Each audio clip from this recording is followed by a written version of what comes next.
ہمارے صبح شام دن رات دل و زبان اور دماغ پہ کوڑے ہوئی ہیں. مولویوں نے کس کو حوی کر رکھا؟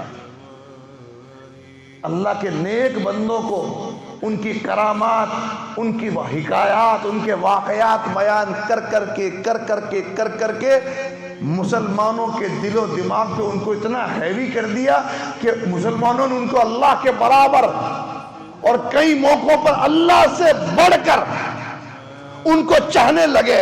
اب ان کی زبانوں پہ وہی ورد، اٹھتے بیٹھتے کھاتے پیتے یا غوث یا علی یا رسول اللہ، یہی نعرے ان کی زبانوں پہ رہتے ہیں. نہیں آتا اللہ کا ذکر ان کی زبانوں پر. کیا ہے یہ قرآن کی سچائی ہے کہ کچھ لوگ ہیں کہ جنہوں نے دوسروں کو اللہ کے برابر کر کے ان سے ایسی محبتیں کی جیسی محبت اللہ سے کرنی چاہیے.